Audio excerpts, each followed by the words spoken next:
Assalamualaikum warahmatullahi wabarakatuh. Salam sejahtera untuk kita semua. Selamat datang di ruang dengar yang akan menemani Anda, di mana suara menjadi jembatan menuju kisah-kisah penuh misteri. Di balik keheningan ada cerita yang tak pernah usai. Kisah nyata, legenda yang masih hidup, dan pengalaman yang sulit dijelaskan dengan logika. Dengarkan baik-baik, karena setiap suara, setiap bisikan bisa jadi bukan sekadar imajinasi.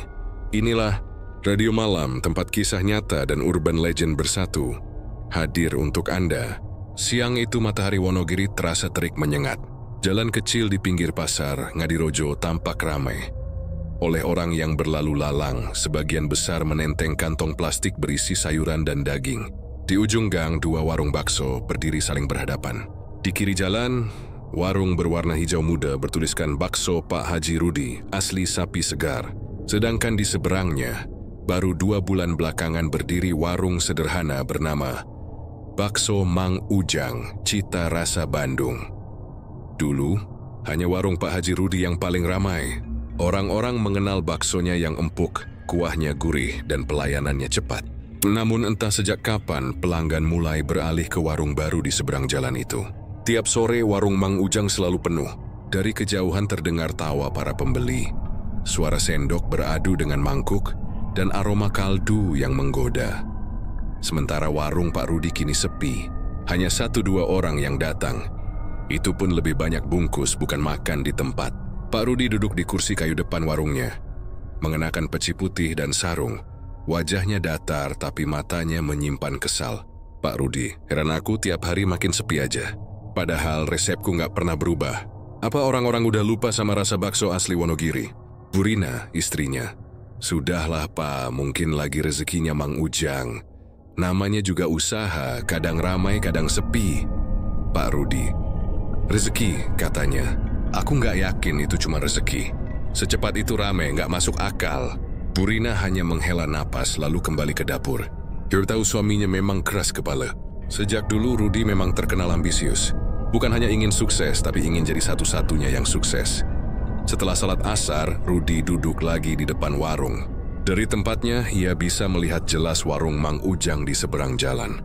Terlihat Ujang, lelaki berkulit sawo matang dengan logat Sunda yang ramah, sedang melayani pembeli dengan senyum lebar. Mang Ujang, tambah sambal Kang. Kuahnya saya tuangin lagi ya biar panas. Pembeli, wah mantap nih Mang. Baksonya gurih banget kayak di Bandung. Tawa mereka terdengar sampai ke warung Pak Rudi. Pak Rudi mengepalkan tangannya di bawah meja. Wajahnya merah menahan marah. Pak Rudi mendesah. Lihat tuh, gaya ramah-ramah padahal baru juga datang. Orang luar, seenaknya buka warung di sini. Dasar pendatang. Tak lama, datang seorang pelanggan lama.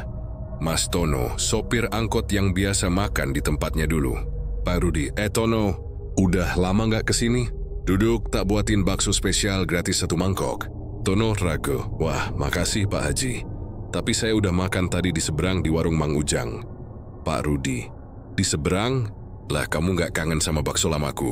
Tono, hehe bukan gitu Pak, cuma baksonya dia beda, ada rasa pedas-pedasnya gitu. Kuahnya juga gurih. Tapi bakso jenengan tetap enak kok. Pak Rudi datar, iya. Silakan aja kalau udah cocok di sana. Tono pamit dan meninggalkan warung yang kembali sunyi. Hanya suara kipas angin tua yang berderit di pojok ruangan. Burina keluar dari dapur, membawa segelas teh hangat. Burina, Pak, jangan dipikirin terus. Namanya rezeki itu nggak bisa dipaksa. Pak Rudi, Rina, kamu tahu nggak, dulu aku bangun warung ini dari nol.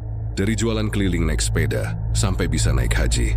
Sekarang orang asing datang, tiba-tiba laris seolah-olah dia yang paling bisa bikin bakso di sini. Burina, kalau begitu buktikan dengan cara baik. Bikin promo atau ubah resep. Jangan malah suudzon. Pak Rudi menatap tajam. Kadang kebaikan gak cukup. Dunia ini keras, malamnya hujan turun rintik. Rudi duduk sendirian di dalam warung yang mulai gelap. Hanya diterangi lampu neon putih. Dari celah jendela, ia memperhatikan warung Mang Ujang yang masih ramai. Walau sudah hampir pukul 9 malam. Dunia melihat Ujang menutup warung sambil tersenyum. Lalu menatap langit seolah bersyukur. Pak Rudi berbicara pada diri sendiri. Syukur. Aku juga pernah begitu dulu. Tapi kalau terus begini, aku bisa gulung tikar. Tiba-tiba suara langkah kaki terdengar dari arah belakang. Seorang lelaki tua berjaket lusuh lewat di depan warungnya. Rudi mengenalinya, Mbah Sastro. Orang yang dulu sering bantu orang kampung mengobati hal-hal gaib. "Pak Rudi, Mbah Sastro, masih keliling malam-malam begini?" "Mbah Sastro, masih, Haji, banyak orang minta tolong. Dunia makin aneh, banyak yang gak ikhlas lihat orang lain senang." Pak Rudi menatap tajam. "Kalau ada yang iri tapi diserang duluan gimana, Mbah?" Mbah Sastro tersenyum samar. "Yang penting niatnya. Kalau niatmu melindungi gak akan jadi dosa. Tapi kalau niatmu menjatuhkan, siap-siap aja ditelan balik." Pak Rudi, "Menarik, Mbah. Mungkin besok aku ke rumahmu. Ada yang mau aku tanyakan." Mbah Sastro, "Datang aja malam Jumat, tapi pikir baik-baik dulu, Haji. Kadang rasa iri itu bisa lebih jahat dari santet itu sendiri." Setelah lelaki tua itu pergi, Rudi memandang warungnya yang kosong. Dewi menggelus papan nama bertuliskan "Bakso Pak Haji Rudi" yang mulai pudar catnya. "Pak Rudi, lirih. Aku cuma mau usahaku balik seperti dulu." "Apa itu salah?" Lampu warung padam karena mati listrik. Dalam gelap, Rudi menatap seberang jalan. Hanya lampu neon warung Mang Ujang yang masih menyala, seperti mengejeknya. Dalam hati, sesuatu mulai berubah. Bukan lagi sekadar rasa iri, tapi dendam yang perlahan tumbuh. Pak Rudi berbisik, "Kita lihat siapa yang bertahan, Ujang. Jangan pikir kau bisa rebut semua rezekiku begitu saja." Malam itu, Wonogiri terasa lebih sunyi dari biasanya. Angin membawa aroma kuah kaldu dan sisa hujan. Sementara di dada Pak Rudi, amarah yang ia pendam mulai tumbuh jadi niat yang gelap. Niat yang akan menyeretnya ke jalan tak kembali. Malam Jumat tiba dengan suasana yang lembab dan berat. Angin berhembus pelan dari arah sawah, membawa bau tanah basah dan suara jangkrik yang bersahutan. Di rumahnya, Pak Rudi duduk di ruang tamu sambil menatap jam dinding. Waktu menunjukkan pukul 10 malam. Burina sudah tidur lebih dulu. Kelelahan setelah seharian membantu di warung yang sepi pembeli. Namun Rudi belum bisa memejamkan mata. Di pikirannya, bayangan warung Mang Ujang yang selalu ramai tak henti menghantui. Ia merasa seperti kehilangan harga diri. Dulu orang-orang memanggilnya Haji Rudi si bakso legenda. Sekarang mereka lebih memilih makan di warung pendatang baru. Rudi bangkit perlahan, mengambil jaket hitam, dan menyalakan motor tuanya tanpa suara. Ia meninggalkan rumah tanpa berpamitan. Hanya satu tujuan di pikirannya malam itu. Rumah Mbah Sastro di pinggiran desa. Rumah dukun tua itu berada di belakang area pemakaman kecil, diapit pohon bambu dan pisang yang menjulang. Rudi memarkir motor beberapa meter dari sana, lalu berjalan kaki. Dari kejauhan terlihat cahaya redup dari lampu minyak yang menggantung di teras rumah Mbah Sastro. Saat ia mengetuk pintu, suara serak dari dalam menyambutnya. "Mbah Sastro, siapa itu malam-malam begini?" "Pak Rudi, saya Mbah Rudi yang jualan bakso di Gang Pasar." Mbah Sastro, "Oh, Haji Rudi, masuklah, aku sudah tahu kamu bakal datang." Rudi sedikit terkejut. Ia melangkah masuk ke dalam rumah yang berbau dupa dan tanah kering. Dinding bambunya dipenuhi rak berisi botol kecil berisi cairan aneh, foto-foto orang, dan kain hitam yang digantung di sudut ruangan. Di tengah ruangan, Mbah Sastro duduk bersila di atas tikar pandan, mengenakan sarung dan baju hitam. "Pak Rudi, Mbah, aku datang mau minta tolong. Bukan buat nyakitin orang, cuma pengen usahaku balik rame seperti dulu." Mbah Sastro, semua yang datang ke sini selalu bilang begitu. Tapi akhirnya minta lawannya jatuh. Kamu yakin cuma mau melindungi? "Pak Rudi, saya cuma mau rezeki saya nggak dicuri orang. Sejak warung baru itu buka, pelanggan saya habis. Padahal dulu saya kerja keras, Mbah." "Mbah Sastro, kamu pikir rezeki bisa dicuri, Haji?" "Pak Rudi, saya nggak tahu, tapi saya ngerasa ada yang nggak beres. Orang itu datang dari luar kota, tiba-tiba laku keras, seolah ada yang bantu." Mbah Sastro diam lama, menatap wajah Rudi dengan mata tuanya yang tajam. "Mbah Sastro, kalau begitu kamu mau aku bantu supaya warungmu dilindungi dari gangguan?" "Pak Rudi, iya Mbah, asal nggak ada yang tahu. Saya siap bayar berapapun." Dukun tua itu mengangguk pelan, lalu meraih kotak kecil dari bawah meja. Dari dalamnya ia mengeluarkan potongan kain merah, jarum dan segenggam daging sapi mentah yang tampak sudah menghitam. Bau amis langsung memenuhi ruangan. Mbak Sastro, ini daging bukan sembarang daging. Di dalamnya ada darah dari sapi sembelihan yang mati di hari Selasa Kliwon. Darah ini bisa mengikat rezeki. Tapi ada syaratnya, Pak Rudi. Syarat apa, Mbah?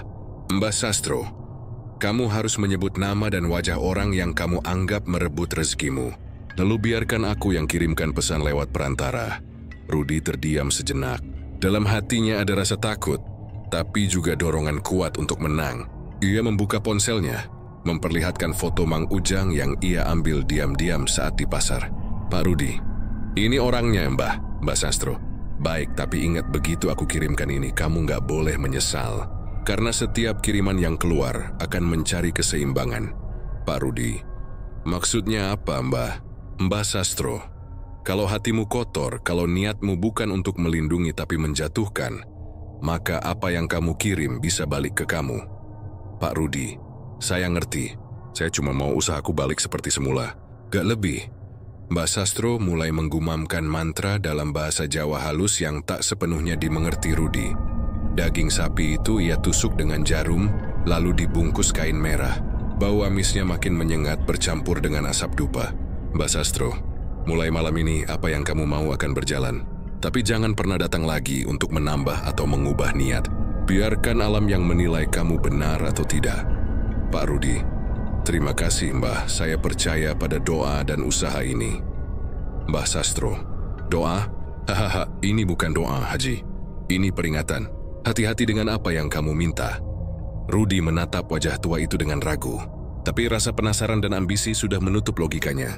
Dia mengeluarkan uang dari dompet, menaruhnya di meja bambu. Pak Rudi, ini sedikit tanda terima kasih. Mbah Sastro, ambil kembali. Aku tidak jual jasa, aku menolong sesuai niat. Tapi kalau niatmu berubah, uang itu nanti akan jadi racun untukmu. Dengan perasaan campur aduk, Rudi keluar dari rumah itu. Hujan gerimis mulai turun membuat udara terasa dingin. Dalam perjalanan pulang, pikirannya penuh oleh bayangan kuah bakso yang kembali ramai, suara pelanggan yang tertawa, dan uang yang menumpuk di laci kasir. Namun jauh di belakangnya, dari arah rumah Mbak Sastro, suara gonggongan anjing menggema, diikuti lolongan panjang yang membuat bulu kuduk berdiri. Seolah-olah alam tahu ada sesuatu yang baru saja dilepaskan malam itu. Sesampainya di rumah, Burina sudah menunggu di depan pintu dengan wajah cemas. Burina, Pak, dari mana malam-malam begini? Aku khawatir. Pak Rudi, cuma jalan sebentar cari udara. Pusing mikirin warung. Burina, udara malam itu nggak baik, Pak. Tidurlah, nanti sakit. Pak Rudi, iya. Ia masuk kamar, berbaring di samping istrinya yang sudah tertidur lagi.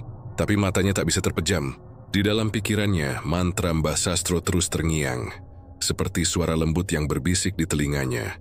Yang kau minta sudah berjalan, tapi jangan lupa semua ada gantinya. Rudi menutup mata mencoba tidur, tapi dalam mimpinya ia melihat panci besar di dapurnya mendidih dengan kuah merah pekat. Dari dalam panci itu muncul gelembung besar, lalu tangan hitam keluar perlahan, menggenggam erat sendok sayur miliknya. Ia terbangun dengan napas tersengal, keringat dingin membasahi dahinya. Hujan di luar makin deras, dan suara petir menggelegar memecah malam. Dalam hatinya, entah mengapa ia merasa sesuatu telah berubah. Sesuatu yang tak bisa ia tarik kembali. Pak Rudi berbisik lirih. Semoga ini memang cuma cara untuk lindungi usahaku, bukan sebaliknya. Dan malam itu Wonogiri benar-benar sunyi. Tapi di belakang rumah, di dekat dapur warungnya, terdengar suara lembut seperti seseorang mengaduk panci. Belan berirama, seolah ada yang mulai bekerja, sesuatu yang bukan manusia. Pagi di Wonogiri terasa biasa-biasa saja. Matahari bersinar lembut, pasar mulai ramai dengan para pedagang yang membuka lapak. Namun di dua warung bakso yang saling berhadapan itu, ada sesuatu yang berbeda. Warung bakso Pak Haji Rudi terlihat lebih cerah dari biasanya. Ia bangun lebih pagi, membersihkan meja, bahkan mengganti banner lama yang pudar dengan yang baru. Di wajahnya terselip semacam keyakinan baru, seolah beban yang ia pikul beberapa hari terakhir mulai terangkat. Burina, lo pagi-pagi udah semangat banget, Pak. Ada yang beda. Pak Rudi tersenyum kecil. Hehe, cuma mau coba suasana baru aja. Aku yakin hari ini warung bakal rame lagi. Burina, Amin Pak, tapi jangan terlalu berharap tinggi dulu. Rezeki kan gak bisa ditebak, Pak Rudi. Iya, tapi aku punya firasat baik. Ia tak menceritakan pada istrinya tentang kunjungannya ke rumah Mbah Sastro. Dalam hati kecilnya ia percaya doa dari dukun tua itu akan segera menunjukkan hasil. Sementara di seberang jalan, warung bakso Mang Ujang mulai buka seperti biasa. Mang Ujang datang dengan wajah sumringah, menenteng daging sapi segar dari pasar. Jadi kenal jujur dan pekerja keras, sering memberi porsi tambahan untuk anak-anak kecil yang datang ke warungnya. Mang Ujang, ayo Kang Darto, tolong siapkan air rebusan. Hari ini kita bakal rame lagi. Darto, pegawai muda, siap Mang. Dagingnya udah saya cuci bersih, tinggal giling. Mang Ujang, bagus, kita jaga rasa biar pelanggan gak kecewa. Tapi ketika Darto membuka bungkus daging, alisnya langsung mengerut. Daging itu terasa agak lengket, dan ada urat-urat hitam aneh melintang di dalamnya. Darto, Mang, ini dagingnya kok aneh ya? Padahal baru dari pasar. Mang Ujang melihat sekilas. Ah, nggak apa-apa. Kadang daging sapi tua memang gitu. Yang penting masih segar. Darto mengangguk, walau dalam hati ia merasa tidak enak. Yui mengkongling daging itu seperti biasa, mencampurnya dengan bumbu dan tepung. Tak lama kemudian, aroma kaldu mulai memenuhi warung. Pelanggan pun mulai berdatangan. Pembeli 1. Mang, seperti biasa ya, 2 mangkok pedas banyak. Mang Ujang, siap. Duduk aja dulu, bentar lagi matang. Warung ramai seperti biasanya. Tapi menjelang siang, satu persatu pelanggan mulai tampak pucat. Pembeli 2 memegang perut. Aduh, Mang, perut saya kok mules banget ya. Mang Ujang, lo? Tadi makannya baru setengah mangkok. Kenapa? Pembeli 2. Gak tahu tiba-tiba aja mulas kayak ditusuk-tusuk. Beberapa pelanggan lain juga mengeluh hal serupa. Ada yang mual, ada yang muntah di depan warung. Suasana yang tadinya ramai mendadak panik. Pembeli 3. Mang, jangan-jangan dagingnya basi. Mang Ujang bingung. Gak mungkin, saya baru beli pagi ini di pasar. Pembeli 1. Kalau gitu kenapa bisa bikin sakit semua? Wajah Mang Ujang tegang. Ia menatap kuah di panci besar yang tadi mendidih sempurna. Tapi kini warnanya tampak keruh, sedikit keabu-abuan. Bau amis samar muncul, seperti darah yang mengering. Darto, Mang, lihat ini. Ada sesuatu di dalam panci. Mang Ujang, apa? Darto, kayak urat hitam panjang banget. Mang Ujang mendekat dan mengaduk kuah pelan. Benar saja, di dasar panci ada sesuatu seperti urat daging berwarna hitam pekat, bergerak lambat seolah hidup. Seketika tubuhnya merinding. Mang Ujang, astagfirullah, ini apa ya Allah? Ia segera membuang seluruh isi panci ke selokan, menutup warung lebih cepat dari biasanya. Darto menatap majikannya dengan wajah pucat. Darto, Mang, ini aneh banget. Kayak ada yang ngirim sesuatu ke warung kita. Mang Ujang terdiam. Jangan ngomong sembarangan toh, tapi ya aku juga ngerasa aneh. Mungkin ada yang iri. Di seberang jalan dari balik tirai warungnya yang sepi, Pak Rudi memperhatikan semua kejadian itu. Dia melihat pelanggan berhamburan keluar dari warung Mang Ujang. Beberapa menutup mulut karena mual. Pak Rudi tersenyum samar. Akhirnya giliranku kembali. Bu Rina yang baru datang dari dapur tidak mengerti apa yang terjadi. Bu Rina, Pak, kenapa ketawa sendiri? Pak Rudi, enggak. Cuma senang aja lihat warung mulai ramai lagi nanti. Namun malamnya, Rudi mulai merasa gelisah. Ketika ia menutup warung dan membersihkan dapur, bau amis aneh tiba-tiba muncul dari tempat pembuangan air. Dia pikir mungkin sisa daging, tapi ketika disiram air panas, bau itu justru makin tajam. Pak Rudi mengomel. Duh, kenapa baunya kayak darah busuk begini? Ia menunduk dan melihat ada sehelai urat hitam kecil di dekat saluran air, mirip dengan yang ditemukan Mang Ujang siang tadi. Dia mengambilnya dengan sendok. Tapi benda itu seperti hidup, melilit sendok dengan cepat, sebelum akhirnya terjatuh ke lantai dan lenyap begitu saja. Pak Rudi ketakutan. Astagfirullah, apa sini? Ia bergegas keluar dari dapur, tapi langkahnya berhenti ketika mendengar sesuatu. Suara samar seperti orang tertawa pelan, berat dan dalam. Suara itu datang dari arah panci kuah yang sudah kosong. Suara samar, bayar rezekimu. Pak Rudi berteriak. Siapa itu? Siapa di sana? Ia membuka tutup panci tapi tak ada apa-apa. Hanya sisa kuah yang bergelembung sebentar. Lalu diam. Rudi menelan ludah, mencoba menenangkan diri. Lalu menutup pintu warung rapat-rapat. Keesokan paginya, kabar menyebar di pasar. Beberapa pelanggan bakso Mang Ujang sakit perut parah dan dibawa ke puskesmas. Ada yang bilang dagingnya basi. Ada yang bisik-bisik bahwa warungnya kena kiriman. Tetangga warung, katanya sih ada yang iri. Soalnya terlalu cepat rame. Penjual sayur, ya siapa lagi kalau bukan warung sebelah.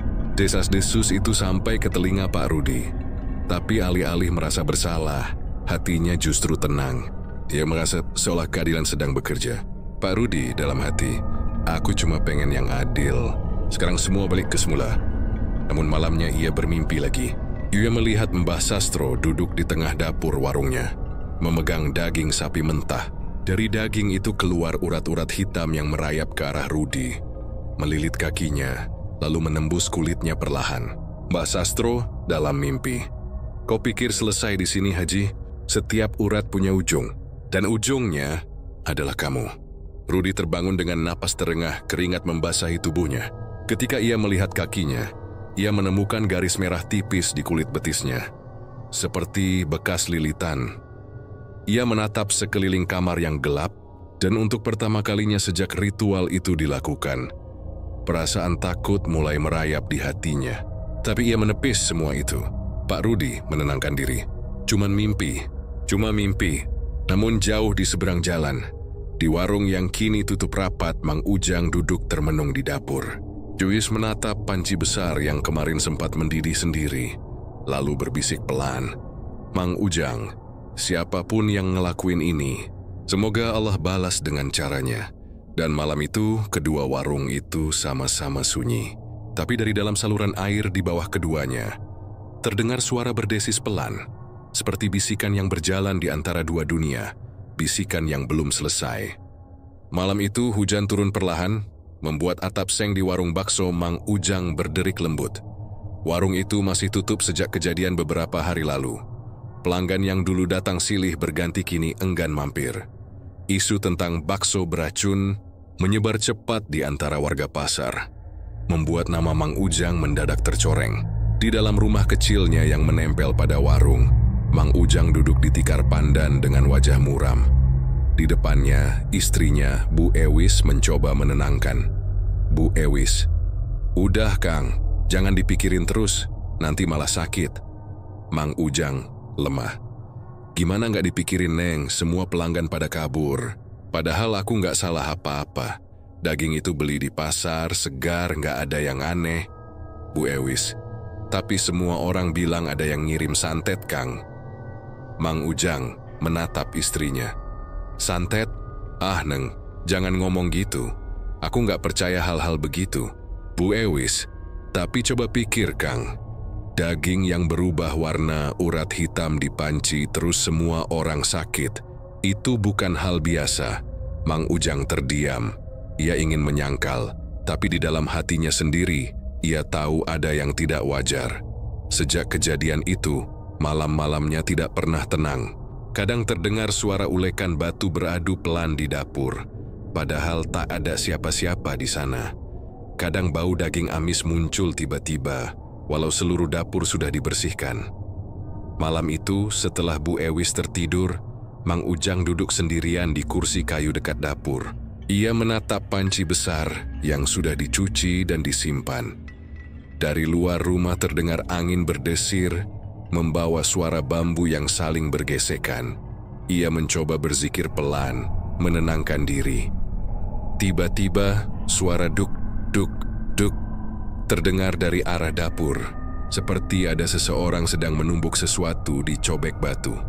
Mang Ujang menelan ludah, berdiri perlahan. Ia melangkah mendekat ke dapur yang gelap. "Mang Ujang, Ewis, kamu bangun, Neng." Tak ada jawaban. Ia menyalakan lampu dapur. Cobek itu masih di tempatnya, tapi di dalamnya ada sisa air kaldu berwarna kemerahan yang menetes pelan ke lantai. Mang Ujang berbisik, "Ya Allah, padahal tadi udah aku cuci bersih." Ia menunduk, dan dari arah belakang terdengar suara seperti orang mengaduk kuah dengan sendok. Ketika ia menoleh, panci yang disimpan di rak tampak bergoyang perlahan, seolah ada yang mengaduk dari dalam. Mang Ujang bergemetar. "Siapa di situ?"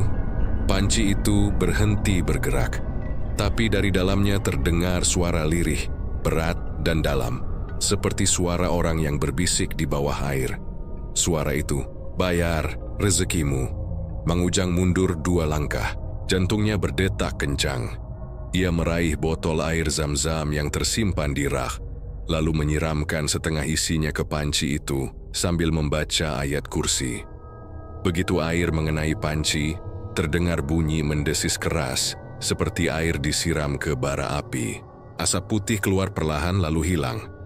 Panci itu berhenti bergoyang, tapi dari bawahnya muncul bercak hitam melingkar, seperti bekas terbakar. Mang Ujang terengah. "Astagfirullah, ada apa ini?" Ia segera menutup dapur, lalu membangunkan istrinya. Bu Ewis terkejut. "Kang, kenapa mukamu pucat begitu, Mang Ujang?"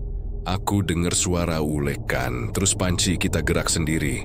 Aku yakin ada yang ganggu." "Bu Ewis, kita harus panggil Ustaz, Kang, jangan ditunda." Mang Ujang, "Iya, besok pagi aku panggil Ustaz Mahmud. Aku nggak mau rumah ini terus diganggu." Keesokan paginya, Ustaz Mahmud, seorang tokoh agama di kampung itu, datang ke rumah mereka. Ia memeriksa dapur dengan hati-hati sambil membaca doa pelan.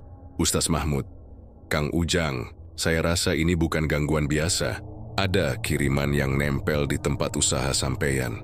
Mang Ujang terkejut. "Kiriman maksudnya santet, Ustaz?" Ustaz Mahmud, "Ya, bisa jadi begitu. Tapi jangan takut, kita usir dengan doa." Ustaz Mahmud menyuruh mereka menyiapkan air putih dan garam. Ia membaca beberapa ayat ruqyah, lalu memercikkan air itu ke seluruh sudut dapur. Saat air mengenai dinding dekat rak panci, terdengar suara seperti desahan panjang. "Ustadz Mahmud, bismillah, keluar kalian semua, jangan ganggu keluarga ini.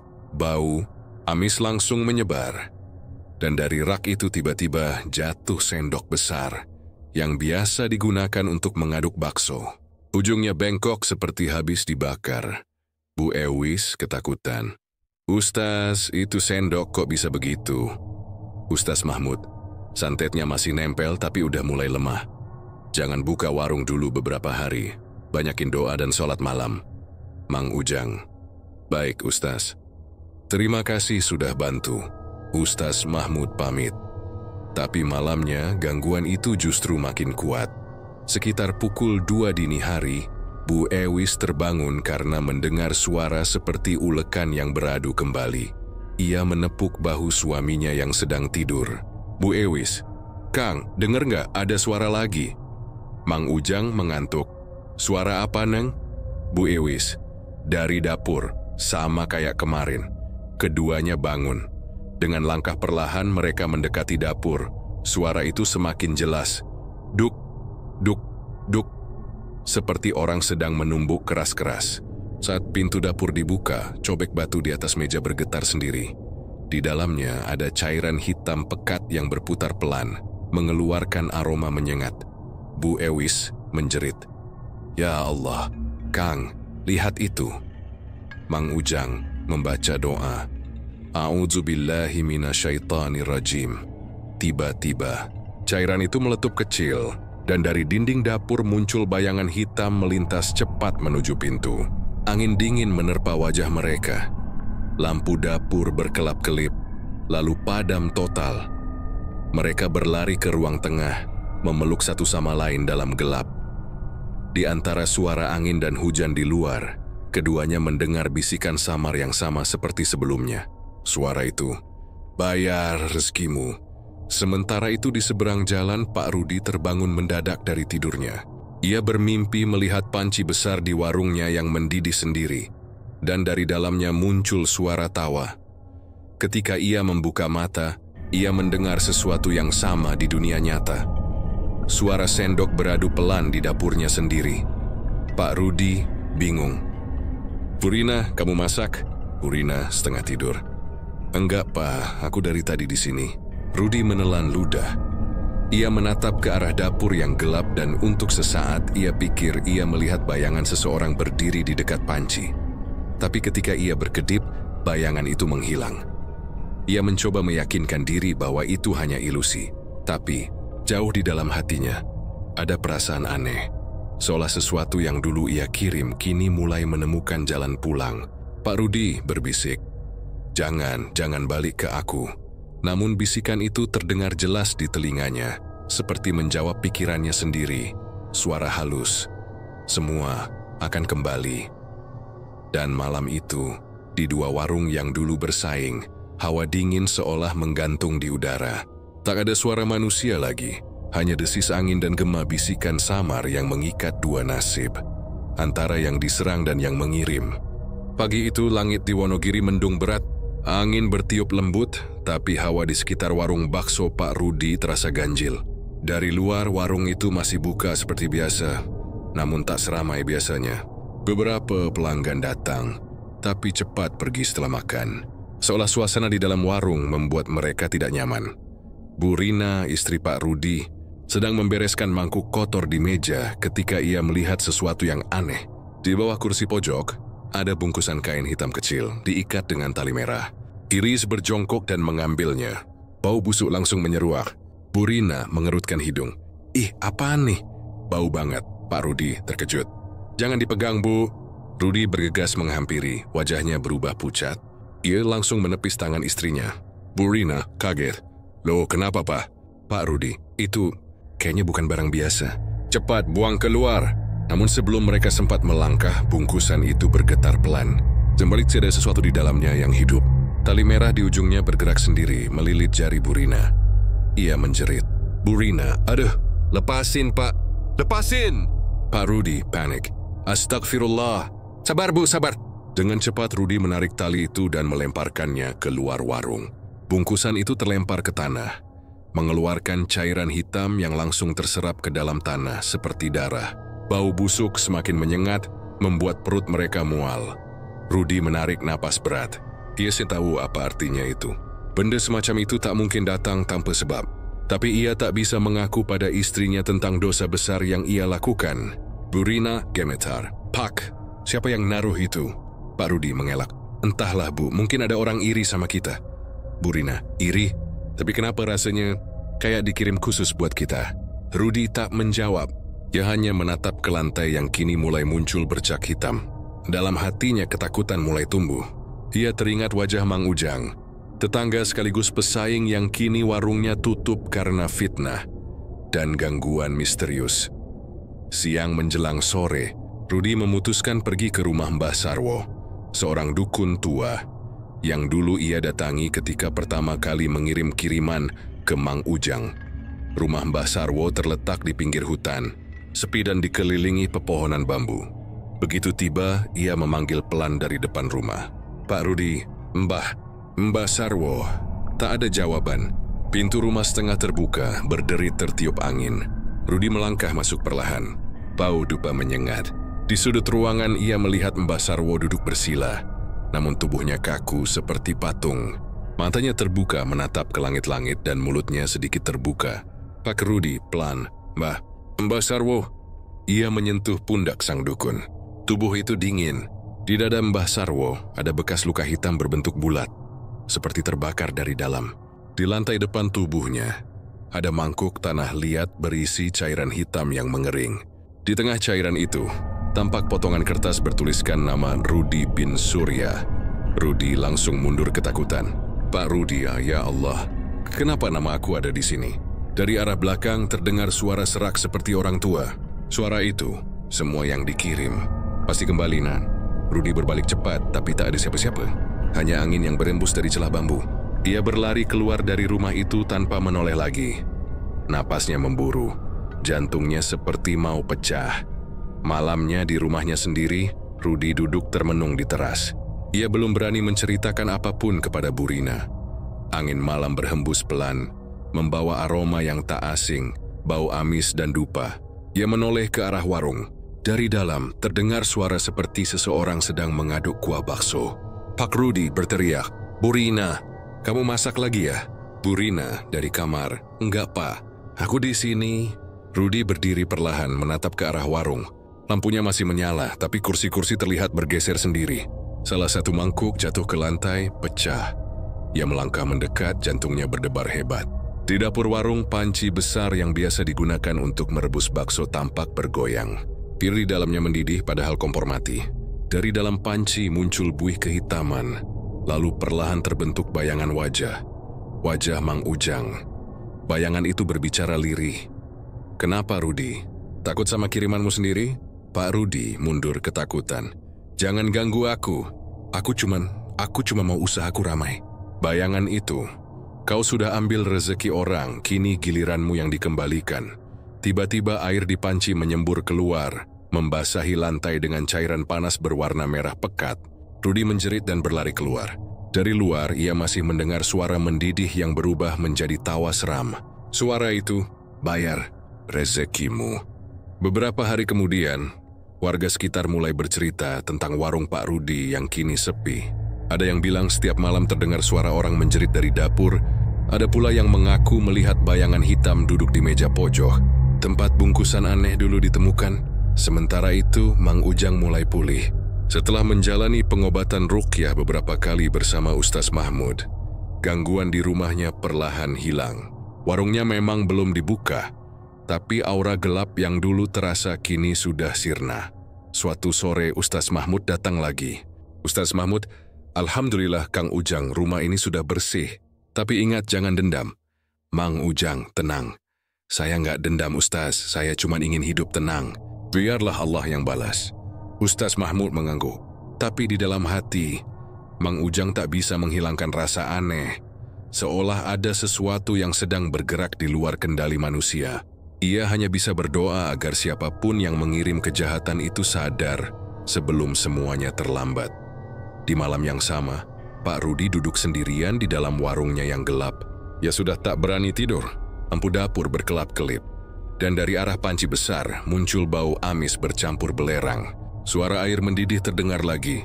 Ia menatap panci itu dengan mata merah. Pak Rudi berbisik, "Udah cukup, jangan ganggu aku lagi." Tapi dari dalam panci muncul bisikan yang sangat pelan. "Namun jelas suara itu. Yang kau kirim sudah pulang." Rudi menjerit, tapi tak ada yang mendengar. Di luar, hujan turun deras menenggelamkan semua suara. Esok paginya, warga menemukan warung itu dalam keadaan berantakan. Panci besar terguling di lantai, dan Pak Rudi terbaring di bawahnya. Tubuhnya pucat, bibirnya hitam seperti arang. Di sebelah tubuhnya, ada tali merah kecil dan potongan kain hitam. Sama persis dengan bungkusan yang dulu ia kirimkan untuk menghancurkan Mang Ujang. Dan entah bagaimana, di dinding warung itu tertulis samar dengan arang. Rezeki yang diambil pasti diminta kembali. Pagi hari di kampung kecil Wonogiri itu terasa sunyi dan aneh. Biasanya orang-orang sudah ramai di jalan menuju pasar. Tapi kali ini banyak yang memilih berputar arah. Mereka menutup hidung dan mempercepat langkah saat melewati depan warung bakso Pak Rudi. Warung itu kini seperti tempat terkutuk. Bau amis bercampur anyir menyeruak setiap kali angin berembus. Dinding warung mulai mengelupas, dan kaca jendela berjelaga hitam. Tak ada yang berani masuk, apalagi mendekat. Di rumah sebelah utara, Mang Ujang sedang duduk di teras rumahnya bersama Bu Ewis. Mereka masih membicarakan kabar kematian Pak Rudi yang kini jadi gosip utama kampung. "Bu Ewis, Kang, kasihan juga ya. Katanya waktu ditemukan mukanya hitam semua, kayak habis disambar petir." Mang Ujang menunduk. "Aku dengar juga, Neng, tapi siapa yang tahu pasti? Semua orang cuma nebak-nebak." Bu Ewis, "Tapi aneh, Kang. Orang-orang bilang malam itu warungnya kedengeran kayak ada orang nangis. Pasti cek pagi-pagi Rudi udah meninggal. Apa mungkin..." Mang Ujang pelan, "Sudah, Neng, jangan diterusin. Kita doain aja dia. Dendam gak bikin apa-apa jadi baik." Namun di dalam hatinya, Mang Ujang tak bisa menolak rasa bersalah yang tiba-tiba muncul. Ia memang tak pernah membalas dendam. Tapi sekarang melihat nasib Pak Rudi begitu mengenaskan, hatinya tak tenang. Sore itu, dia memutuskan pergi ke Ustaz Mahmud untuk meminta nasihat. Rumah Ustaz Mahmud terletak di dekat surau kecil di ujung kampung. Ketika Mang Ujang tiba, Ustaz Mahmud sedang menjemur kitab tua di halaman. Ustaz Mahmud tersenyum lembut. "Kang Ujang, ada apa datang sore-sore begini?" "Mang Ujang, saya cuma mau ngobrol, Ustadz." Ada yang mengganjal di hati. Mereka duduk di bangku kayu depan rumah. Angin sore berembus pelan, membawa aroma tanah basah. Mang Ujang, saya dengar Pak Rudi meninggal dengan cara yang gak wajar. Ustaz, orang-orang bilang itu akibat kirimannya sendiri. Ustaz Mahmud mengangguk pelan. Saya juga dengar, Kang, semua yang jahat pasti kembali ke asalnya. Alam gak akan diam, Mang Ujang. Tapi saya merasa gak tenang. Saya gak mau hal ini jadi tanggungan saya. Ustaz Mahmud, sampeyan gak salah. Sampeyan diserang, bukan menyerang. Tapi kalau hati masih berat, saya sarankan satu hal. Datangi warung itu. Doakan. Tutup sisa-sisa energi jahat di sana. Mang Ujang terdiam. Pikirannya langsung penuh dengan bayangan warung yang kini dianggap angker. Tapi hatinya tergerak. Mang Ujang, kalau itu memang bisa bikin semuanya tenang, saya akan coba. Malam itu, selepas Isya, Mang Ujang membawa air doa dan sedikit garam. Ia berjalan pelan ke arah warung Pak Rudi. Jalanan sepi, hanya suara jangkrik dan sesekali lolongan anjing dari kejauhan. Pintu warung setengah terbuka, berderit saat disentuh angin. Ia melangkah masuk sambil membaca doa. Bau amis langsung menyeruak membuat perutnya mual. Mang Ujang, pelan. Bismillah. Semoga ini jadi malam terakhir tempat ini diganggu. Ia memercikkan air doa ke sudut-sudut warung. Namun saat mendekati dapur, langkahnya terhenti. Di lantai, panci besar yang dulu jadi tempat memasak bakso tampak masih ada. Di sekelilingnya bekas gosong hitam membentuk lingkaran. Mang Ujang menunduk, berusaha menahan rasa takut. Mang Ujang, kau udah tenang kan Rudi? Aku nggak pernah dendam. Aku cuma mau nutup semuanya. Namun tiba-tiba udara di dalam warung berubah dingin. Lampu gantung yang redup bergoyang pelan. Dari dalam panci terdengar suara air mendidih. Padahal isinya kosong. Mang Ujang waspada. Astagfirullah. Jangan main-main begini. Suara itu makin keras lalu perlahan berubah menjadi tawa lirih. Do not receipt. Condading. Akhirnya datang juga. Mang Ujang mundur 2 langkah. Suara itu jelas bukan suara manusia biasa. Ia menatap panci itu dengan dada berdebar. Mang Ujang, siapa kau? Suara itu aku yang dikirim. Tapi pengirimnya sudah habis. Sekarang aku tak punya tempat. Kau mencari wadah baru? Angin berputar kencang di dalam ruangan sempit itu. Lampu gantung jatuh dan padam. Suara bisikan memenuhi ruangan. Mang Ujang membaca ayat kursi keras-keras. Mang Ujang berteriak, Bismillahirrahmanirrahim. Pergi engkau, jangan ganggu lagi. Suara itu mengerang kesakitan. Dari panci keluar asap hitam pekat yang berputar di udara. Menjerit seperti makhluk luka. Mang Ujang menaburkan garam dan terus membaca doa. Mang Ujang, dengan nama Allah yang Maha Kuasa, aku tutup tempat ini dari segala keburukan. Asap itu meledak kecil lalu perlahan menghilang. Ruangan menjadi hening kembali. Hanya suara napas Mang Ujang yang tersisa. Ia terduduk lemas di lantai. Mang Ujang lirih. Semoga ini benar-benar berakhir. Namun sebelum ia berdiri, dari dinding di belakangnya terdengar suara lirih seperti bisikan terakhir yang mengerikan. Suara itu, tak ada akhir. Kalau hati masih menyimpan luka, Mang Ujang menoleh cepat, tapi tak ada apa-apa. Ia keluar dari warung itu dengan langkah gontai. Dari kejauhan, warga yang kebetulan melintas melihat asap tipis keluar dari genting warung. Seperti napas terakhir dari sesuatu yang lama berdiam di sana. Keesokan paginya, warga menemukan warung itu hangus terbakar. Anehnya hanya bangunan warung yang terbakar. Rumah di sekitarnya tidak tersentuh api sama sekali. Beberapa orang bersumpah melihat cahaya merah berputar di atap warung sebelum api muncul. Ustaz Mahmud datang bersama beberapa warga untuk memadamkan sisa api. Setelah api padam, ia melihat panci besar itu masih utuh di tengah abu. Tapi di dalamnya muncul tulisan samar, seperti bekas terbakar. Dendam tak pernah mati. Ustaz Mahmud menghela napas panjang. Ustaz Mahmud, begitulah kalau manusia membiarkan iri dan dengki tumbuh di hatinya. Sekalipun pelakunya mati, apinya bisa terus hidup. Ia lalu menaburkan air doa ke sisa-sisa warung itu, lalu memerintahkan warga untuk tidak membicarakan kejadian tersebut lagi. Warung itu akhirnya diratakan tanah, dan di atasnya dibangun taman kecil, dengan papan bertuliskan, tempat ini pernah menjadi saksi keserakahan manusia. Semoga tak terulang lagi. Beberapa minggu kemudian, kehidupan di kampung mulai tenang kembali. Warung Mang Ujang kembali buka, meski sederhana. Pelanggan perlahan berdatangan. Ia tak pernah menyebut lagi nama Pak Rudi atau kejadian mengerikan itu. Namun setiap kali malam tiba dan angin bertiup dari arah barat, terkadang Mang Ujang masih mencium aroma aneh, campuran amis dan dupa terbakar. Dwi hanya bisa menatap langit sambil berbisik, "Mang Ujang, semoga kau benar-benar tenang, Rudi, dan semoga semua dosa kita dihapus Allah." Di kejauhan terdengar angin berdesir melewati reruntuhan warung lama itu, membawa bisikan samar yang seolah datang dari masa lalu. Rezeki tak akan tertukar, tapi hati yang kotor bisa menyesatkan pemiliknya. Dan malam pun kembali tenang, meski sebagian warga bersumpah, di malam-malam tertentu, mereka masih mendengar suara ulekan batu dari arah taman itu, seperti seseorang sedang menumbuk daging, mencari bentuk baru untuk dendam yang belum sepenuhnya padam. Sudah hampir 2 bulan sejak warung bakso Pak Rudi terbakar dan diratakan dengan tanah. Di lokasi bekas warung itu kini berdiri taman kecil dengan bangku beton dan beberapa pohon bunga kertas. Siang hari tampak biasa, tapi setiap malam suasana di sana berubah dingin dan sepi. Orang-orang kampung mulai bercerita bahwa taman itu angker. Beberapa pedagang yang lewat malam-malam mengaku mendengar suara mangkuk bergemerincing, dan aroma kuah bakso mendadak muncul di udara. Ada pula yang bilang melihat bayangan seseorang duduk di bangku taman sambil mengaduk sesuatu di mangkuk kosong. Di rumahnya, Mang Ujang sudah berusaha melupakan semua kejadian itu. Warungnya kembali ramai, bahkan lebih ramai dari sebelumnya. Tapi ketenangan itu tidak bertahan lama. Malam itu, setelah warung tutup, Bu Ewi sedang membereskan meja ketika tiba-tiba ia merasakan hawa dingin menusuk tulang. Angin seolah berhenti, tapi suara dari arah dapur terdengar jelas.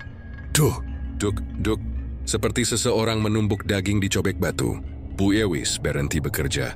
"Kang, kamu masih ngulek sambal ya?" Mang Ujang dari luar. "Enggak, Neng, aku lagi di depan matiin kompor." Bu Ewis menatap ke arah dapur yang gelap. Suara itu berhenti, tapi sesaat kemudian terdengar lagi. Kali ini lebih keras. Kiri memberanikan diri berjalan ke arah suara. Cobek di meja tampak bergetar pelan. Bu Ewis pelan, "Bismillahirrahmanirrahim." Begitu ia mendekat, cobek itu tiba-tiba terbelah 2, seperti dihantam sesuatu dari dalam. Ia menjerit dan Mang Ujang langsung berlari masuk. Mang Ujang terkejut. "Astagfirullah, apa yang terjadi, Neng?" Bu Ewis gemetar. "Cobeknya pecah sendiri, Kang. Ku cuma lihat bergetar, terus langsung retak." Mang Ujang menatap sisa cobek batu itu. Di permukaannya, entah dari mana, muncul noda merah kehitaman seperti darah kering. Mang Ujang berbisik, kayak ada yang mau ngasih tanda. Malam itu mereka tak bisa tidur. Mang Ujang duduk di ruang tamu sambil membaca ayat suci. Tapi semakin malam, rumahnya terasa makin sesak, seolah udara dipenuhi sesuatu yang tak terlihat. Kadang terdengar suara langkah di luar, padahal tak ada orang lewat. Menjelang tengah malam, ia mendengar suara seseorang memanggil pelan dari luar jendela. Suara itu, "Ujang!" Dia milih, tapi tak ada siapa-siapa. Hanya bayangan pepohonan yang bergoyang. "Mang Ujang, siapa di luar?" Tak ada jawaban, tapi suara itu kembali datang, kali ini lebih jelas. Suara itu, "Aku, Rudi." Darah Mang Ujang seketika membeku. Ia menatap jendela yang berembun, dan samar-samar terlihat bayangan wajah, pucat hitam di bagian bibir, dan mata yang kosong menatap lurus ke arahnya. Mang Ujang terbelalak. "Rudi, bayangan itu, lirih. Kau datang ke warungku malam itu. Kau bebaskan aku." Tapi arwahku tersesat. Mang Ujang tak bisa bicara.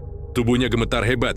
Dia membaca doa dalam hati, tapi suara itu terus terdengar. "Bayangan itu sih, aku tak bisa pergi." Karena belum dimaafkan, air mata menetes di pipi Mang Ujang. "Mang Ujang, lirih. Aku maafkan kau, Rudi. Aku maafkan semua perbuatanmu. Aku nggak dendam, demi Allah." Bayangan itu tersenyum samar, lalu perlahan memudar. Hanya embun di jendela yang tersisa, membentuk tulisan samar seperti jari yang menggores. "Terima kasih." Keesokan harinya, Ustaz Mahmud datang ke warung. Mang Ujang menceritakan semua kejadian malam itu. "Ustaz Mahmud, itu pertanda baik, Kang. Mungkin arwahnya datang bukan untuk menakut-nakuti, tapi untuk mencari ketenangan." Mang Ujang, "Tapi kenapa datang ke saya, Ustaz? Kenapa nggak ke keluarganya sendiri?" Ustaz Mahmud, "Karena yang paling besar hatinya memaafkan, dialah yang bisa melepaskan."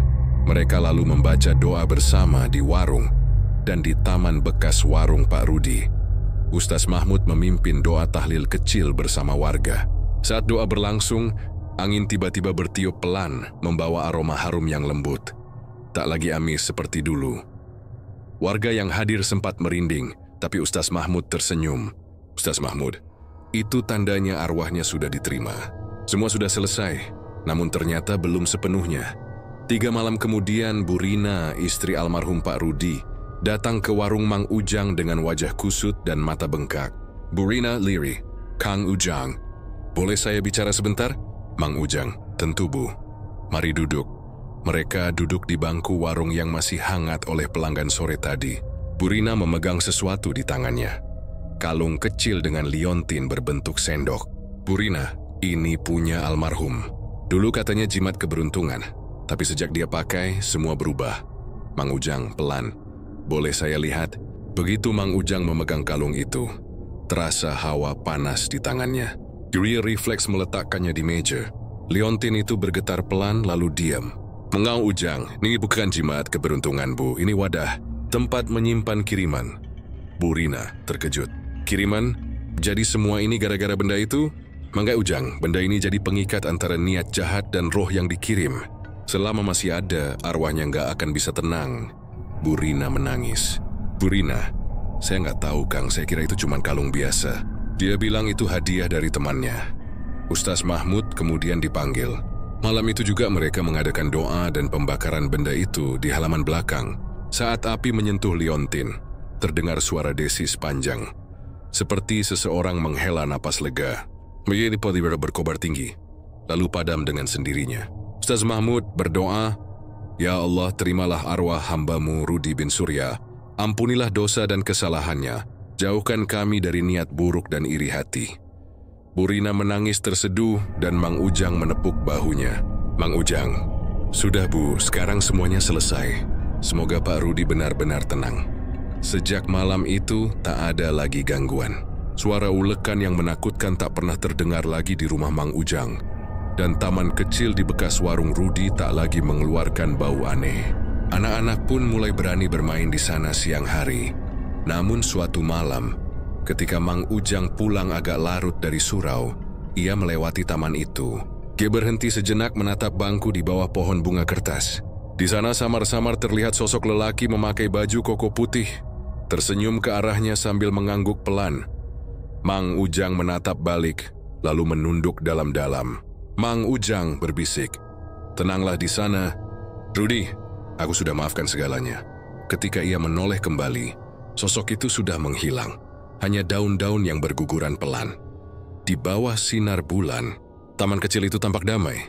Tapi siapapun yang lewat masih bisa mendengar aroma kuah bakso samar di udara. Bukan lagi pertanda kutukan, melainkan sisa kenangan dari 2 orang yang dulu bersaing, lalu berdamai di antara hidup dan mati. Dan sejak malam itu, setiap pelanggan yang datang ke warung Mang Ujang selalu berkomentar hal yang sama.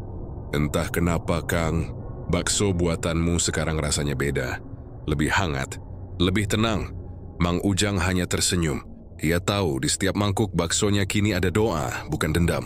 Dan mungkin, di antara uap kuah yang mengepul, arwah Pak Rudi juga ikut tersenyum. Akhirnya bebas dari belenggu yang dulu ia ciptakan sendiri. Sejak kejadian malam pembakaran kalung itu, kehidupan di kampung kembali seperti biasa. Warung Mang Ujang makin ramai, bahkan sering dikunjungi orang luar kota. Namun di balik ketenangan itu ada satu hal yang masih mengganjal di hati Mang Ujang. Mimpi-mimpi aneh yang mulai menghantuinya. Setiap malam ia bermimpi berada di dapur warung Pak Rudi yang terbakar.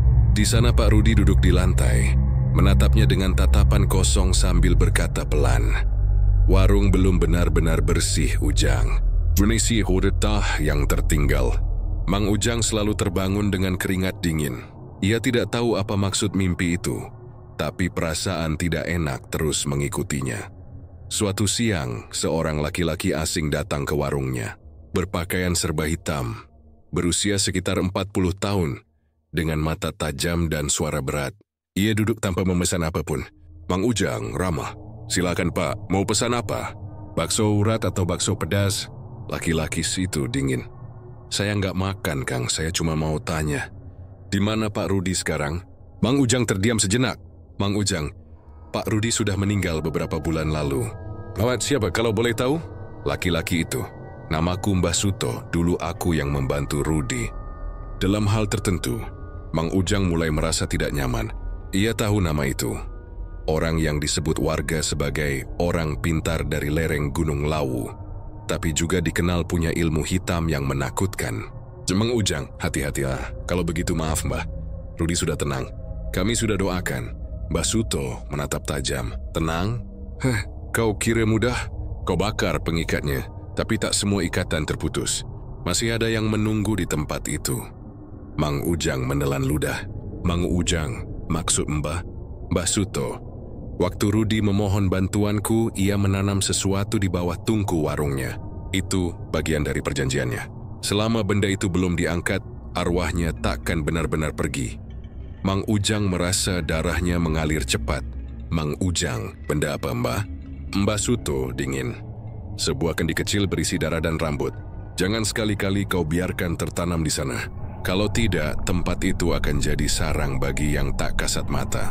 Setelah berkata begitu, Mbah Suto berdiri dan meninggalkan warung tanpa menoleh. Malamnya, Mang Ujang tak bisa tidur.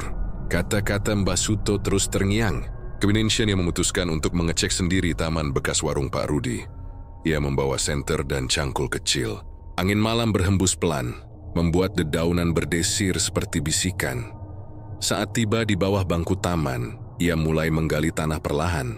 Baru setengah meter, senter di tangannya tiba-tiba padam. Ia menyalakan kembali, tapi kali ini sinarnya redup. Beberapa saat kemudian cangkulnya menyentuh sesuatu yang keras. Ia bersihkan tanahnya. Benar, sebuah kendi kecil berwarna hitam dengan segel kain merah ditutupnya. Hawa di sekitar berubah dingin. Dari balik kendi itu, terdengar suara lirih seperti desahan panjang. Suara itu, "So, kenapa kau bangunkan aku?" Mang Ujang mundur satu langkah. Mang Ujang berdoa, "A'udzubillahi minasyaitonirrajim." Namun kendi itu mulai bergetar. Tutupnya perlahan terbuka, mengeluarkan asap hitam tipis yang berputar di udara. Dari dalamnya terdengar suara tawa pelan, serak, parau, dan menakutkan. Coba itu, Rudi gagal tapi aku belum. Mang Ujang langsung menutup kendi itu dengan kain putih yang ia bawa dan berlari menuju rumah Ustaz Mahmud.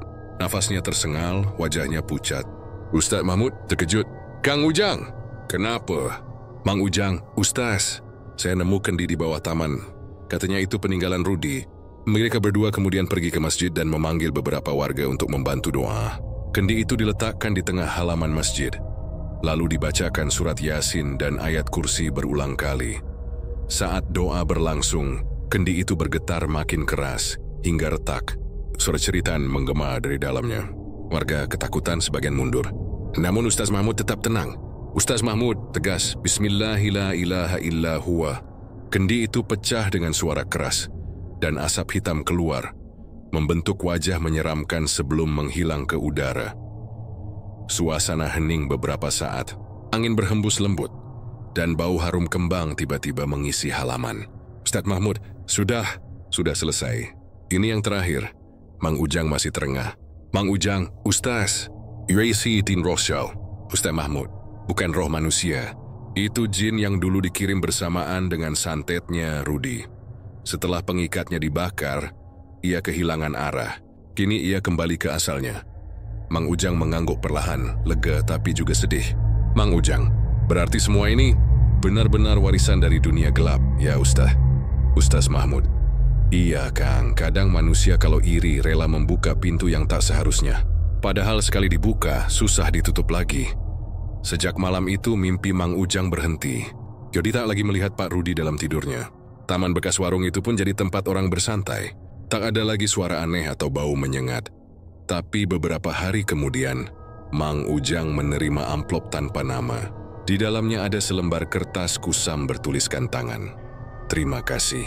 Kau sudah menuntaskan apa yang kubiarkan menggantung. Jangan takut, aku sudah benar-benar pergi." Di bawah tulisan itu, ada bekas sidik jari kecil berwarna hitam, dan di bawahnya tertera satu kalimat pendek, "Jaga warungmu, jangan seperti aku dulu." Mang Ujang menatap kertas itu lama, lalu melipatnya pelan dan menyimpannya di laci warung. Bu Ewis heran, "Itu surat dari siapa, Kang?" Mang Ujang tersenyum samar. Dari seseorang yang akhirnya bisa tenang sejak itu, setiap kali ia menyalakan kompor untuk merebus bakso, Mang Ujang selalu berbisik, bukan cuma untuk rezeki, tapi untuk menebus kesalahan masa lalu. Dan dari uap kuah yang mengepul, entah kenapa kadang muncul aroma wangi yang tak bisa dijelaskan. Bukan bau daging, bukan bawang, tapi seperti campuran kembang dan doa yang menenangkan. Warung itu kini bukan sekadar tempat makan, tapi juga simbol bahwa bahkan dari kegelapan pun, manusia masih bisa belajar tentang ampunan, maaf, dan akhir yang damai. Beberapa bulan setelah kejadian kendi hitam itu, kehidupan di kampung sudah benar-benar tenang. Tidak ada lagi cerita tentang penampakan. Tidak ada aroma aneh di malam hari. Dan taman bekas warung Pak Rudi sekarang menjadi tempat nongkrong anak muda setiap sore.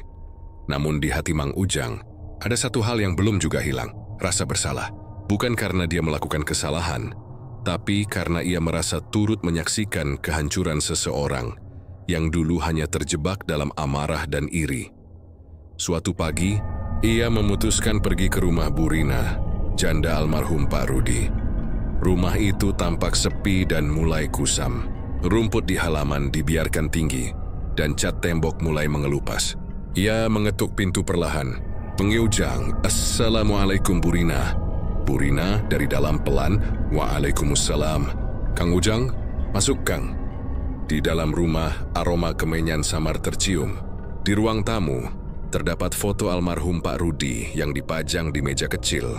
Di depannya ada segelas air putih dan setangkai melati yang mulai layu. "Mang Ujang, gimana kabarnya Bu?" Bu Rina lemah tersenyum. "Alhamdulillah Kang, ya begini-begini saja. Kadang sepi, Mang Ujang. Saya cuman mau silaturahmi. Sekalian mau minta maaf kalau selama ini saya pernah salah. Pernah bikin Pak Rudi tersinggung waktu itu." Bu Rina menunduk. "Kang Ujang, bukan Kang yang salah. Semua ini kesalahan almarhum. Dia terlalu tenggelam dalam iri hati. Padahal dulu dia selalu bilang Kang Ujang itu orang yang dia kagumi. Tapi entah kenapa, rasa kagum itu berubah jadi benci." Mang Ujang menatap foto di meja itu dengan tatapan kosong. "Mang Ujang, pelan. Saya pun dulu kagum sama Rudi Bu, warungnya rame, orangnya pandai bicara. Saya nggak nyangka semua bisa berubah secepat itu." Bu Rina terdiam lama, lalu berkata lirih, "Bu Rina, Kong, saya masih sering mimpi dia datang. Nggak, tapi bukan untuk menakuti. Dia cuma duduk di kursi itu, menunjuk kursi kayu di pojok. Senyum lalu bilang, 'Aku nyesel Rin, aku nyesel banget.'" Air mata mulai menetes di pipi Bu Rina. Bu Rina terseduh. "Saya kira itu cuma mimpi biasa. Tapi setiap kali saya doa buat dia, rumah ini terasa lebih ringan. Mungkin dia memang ingin dimaafkan." Mang Ujang menggenggam tangan Bu Rina pelan. "Mang Ujang, kalau begitu Bu, kita doa bareng aja sekarang. Biar dia benar-benar tenang." Mereka berdua duduk di lantai membaca surat Yasin bersama. Suasana rumah terasa tenang saat doa terakhir dibacakan. Tiba-tiba angin masuk lewat jendela, menggoyang foto di meja. Gelas berisi air berguncang pelan, dan melati yang tadi layu seakan mekar kembali. Bu Rina menatap pemandangan itu sambil tersenyum di antara air mata. "Bu Rina, mungkin itu tandanya dia udah tenang ya Kang." "Mang Ujang, iya Bu, kadang tanda itu datang bukan dari suara atau penampakan, tapi dari rasa yang tiba-tiba damai." Beberapa hari kemudian, di kampung muncul wacana untuk membuka kembali lahan taman itu menjadi warung bakso. Bersama semacam usaha warga, mereka ingin memberi nama tempat itu Bakso Damai Rasa, untuk mengenang dua orang pedagang bakso yang kisahnya pernah mengguncang kampung. Saat rapat di balai desa, banyak warga mendukung ide itu. "Pak RT, kita nggak mau kejadian dulu terulang. Kita mulai hal baru tapi dengan niat yang bersih." "Mang Ujang, saya setuju Pak, kalau boleh saya bantu resep dan bahan dari warung saya. Kita bangun bareng." Bu Rina menunduk. "Kalau begitu, saya mau nyumbang peralatan lama milik almarhum. Mungkin dia juga ingin dipakai untuk hal baik." Suasana rapat itu terasa hangat. Tak ada lagi rasa curiga atau takut. Yang tersisa hanya keinginan untuk memperbaiki apa yang pernah rusak. Malam harinya, setelah semua orang pulang, Mang Ujang kembali duduk di warungnya. Ia menata dapur tempat ia dulu sering merasa takut, tapi kini justru jadi tempat ia merenung. Bu Ewis membawa teh. Masih mikirin warung baru itu, Kang? Mang Ujang. Iya, Nang, aku cuma kepikiran aja. Lucu ya, dulu warung bakso malah bikin permusuhan, sekarang justru jadi alasan orang bersatu. Bu Iwis tersenyum. Kadang begitu, Kang, musibah yang besar bisa jadi berkah kalau kita tahu cara menutupnya. Mang Ujang mengangguk. Ia menatap ke arah taman yang kini diterangi lampu jalan. Di sana, ia melihat bayangan samar. Seseorang dengan baju koko putih berdiri sebentar, menatapnya dari jauh, lalu perlahan menghilang. Ia tidak kaget, tidak takut, hanya tersenyum pelan. Mang Ujang berbisik, "Tenanglah Rudi, sekarang semua sudah baik-baik saja." Beberapa bulan kemudian, warung bakso Damai Rasa resmi dibuka. Warga datang ramai-ramai, anak-anak berlarian, dan aroma bakso menyebar ke seluruh jalan. Di pojok taman dipasang papan kecil bertuliskan, "Dari persaingan lahir amarah, dari amarah lahir penyesalan, tapi dari maaf lahir kedamaian." Bu Rina dan Mang Ujang berdiri berdampingan di depan warung, melayani pembeli pertama. Saat seorang anak kecil bertanya siapa yang menulis kata-kata di papan itu, Bu Rina tersenyum. "Bu Rina, mungkin itu pesan dari yang sudah tiada, Nak." Anak itu hanya mengangguk polos dan melahap baksonya dengan senyum bahagia. Di tengah keramaian itu, Mang Ujang menatap ke langit. Matahari sore menembus celah awan, memberi cahaya hangat di wajahnya. Dalam hatinya, ia tahu semua sudah berakhir, bukan dengan dendam, tapi dengan maaf yang akhirnya menutup luka lama. Malamnya, ketika semua orang sudah pulang dan warung mulai sepi, terdengar suara samar dari arah dapur. Bukan suara menakutkan, hanya seperti seseorang sedang mengaduk kuah pelan sambil bersenandung. Mang Ujang tidak panik. Ia tersenyum lalu berkata pelan sambil mematikan lampu, "Kalau itu kamu, Rudi, terima kasih sudah datang lagi. Tapi sekarang tidurlah tenang. Di sini sudah damai." Setelah itu, tak pernah lagi ada cerita menyeramkan di kampung itu. Tidak ada santet, tidak ada dendam, tidak ada arwah gentayangan. Hanya aroma kuah bakso yang setiap sore memenuhi udara Wonogiri. Hangat, tenang, dan penuh pelajaran tentang penyesalan, pengampunan, dan betapa berharganya hati yang ikhlas. Dan di antara riuh pelanggan yang datang silih berganti, setiap kali Mang Ujang menyalakan kompor, ia selalu berdoa pelan, "Ya Allah, jauhkan kami dari iri, dendam, dan niat buruk. Jadikan rezeki ini sumber kebaikan, bukan kutukan." Dari dapur itu, uap kuah naik perlahan, menyatu dengan aroma melati yang lembut. Seolah arwah Pak Rudi kini benar-benar tenang, ikut menjaga dari dunia yang tak kasat mata.